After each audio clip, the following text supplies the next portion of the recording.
بسم اللہ الرحمن الرحیم۔ ناظرین، پاکستان ڈیلی انفو میں خوش آمدید۔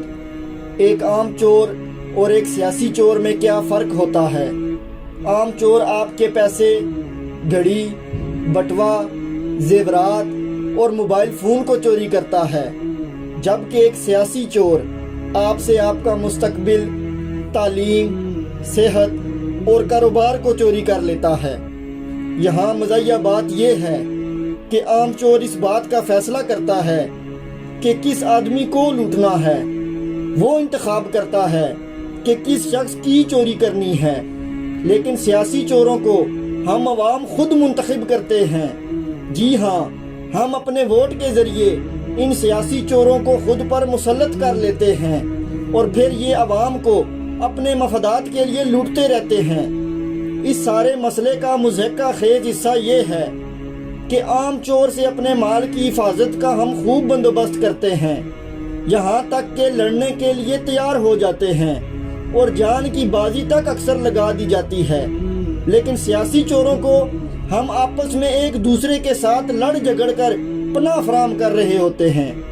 کیا ہم ایسا نہیں کرتے؟ ذرا سوچئے۔ معاشرے میں موجود چند خود غرض عناصر ان سیاسی چوروں کی حفاظت کے لیے عوام سے سچائی کو چھپاتے ہیں۔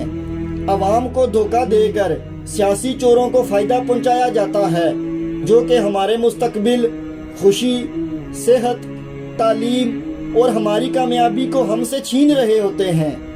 ان خود غرض عناصر کے لیے شرم کی بات ہے اور ڈوب مرنے کا مقام ہے، لیکن حقیقتاً ان خود غرض عناصر کے ضمیر مردہ ہو چکے ہوتے ہیں۔ اگر آپ کو یہ باتیں سمجھ آ جائیں تو یہ آپ سے اس مسئلے کو گہرائی میں جا کر سوچنے کا مطالبہ کرتی ہیں۔ ہمیں بحیثیت پاکستانی قوم بیدار ہونا ہوگا، سوچنا ہوگا، صحیح کو صحیح اور غلط کو غلط کہنے اور ماننے کی اخلاقی جرأت پیدا کرنی ہوگی۔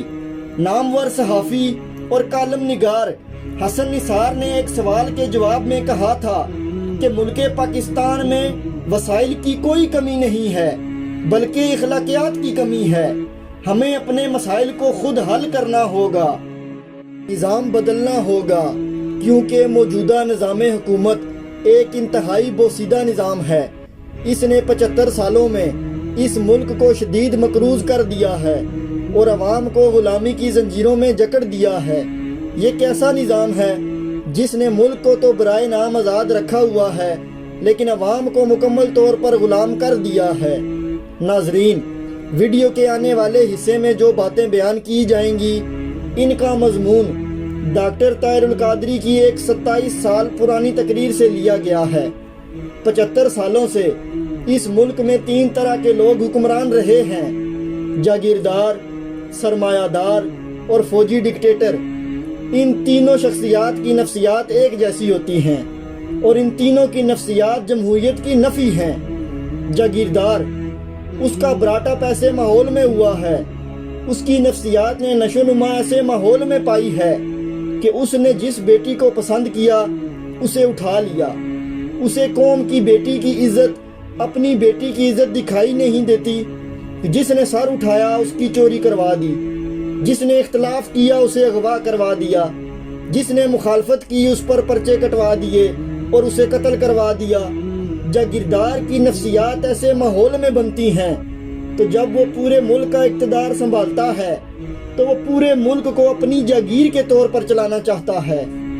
سرمایہ دار، اس کی نفسیات یہ ہیں، وہ پورے ملک کو اپنی انڈسٹری اور اپنی فاؤنڈری کے طور پر چلانا چاہتا ہے، اس لیے کہ سرمایہ دار نے پوری زندگی ایک ہی سبق سیکھا ہے: دنیا کا کوئی کام پیسے کے بغیر نہیں ہوتا اور کوئی کام ایسا نہیں جو پیسہ لگائیں تو ہو نہ سکے۔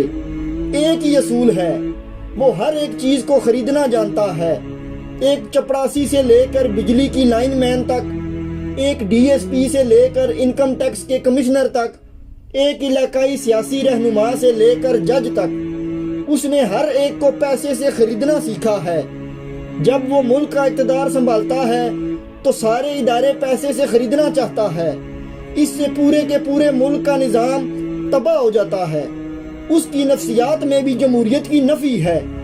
اور فوجی ڈکٹیٹر، اس نے بھی ساری زندگی ایک ہی بات سیکھی ہے کہ جو حکم دو آگے سے نو کہنے کی جرت کسی کو نہ ہو۔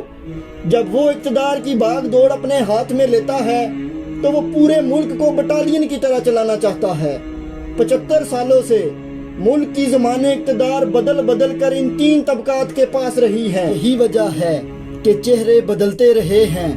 نظام نہ بدلنا تھا، نہ بدل سکا اور نہ بدلے گا۔ جب تک اقتدار کی کرسیوں پر جاگیردار، سرمایہ دار اور فوجی ڈکٹیٹر قابض ہیں، اس وقت تک اس ملک کی تقدیر، اس ملک کا نظام اور اس ملک کے غریب کا مقدر کبھی بدل نہیں سکتا۔ اگر غریب کو اپنا مقدر بدلنا ہے تو اقتدار ان سے چھیننا ہوگا، حکومتی ایوانوں سے انہیں نکالنا ہوگا۔ ہمیں ایسے لیڈرز اور سیاسی رہنماؤں کی ضرورت ہے جن کا اعلیٰ اخلاقی معیار ہو، ان کا ضمیر زندہ ہو، وہ سیاسی قابلیت رکھتے ہوں، اعلیٰ تعلیم یافتہ ہوں، دنیاوی تعلیم کے ساتھ ساتھ دینی تعلیم اور احکامات پر عبور رکھتے ہوں، سب سے بڑھ کر وہ خود کو قانون کے تابع سمجھتے ہوں اور اقتدار مل جانے کے بعد عدل و انصاف کو قائم کریں۔ پاکستان زندہ باد۔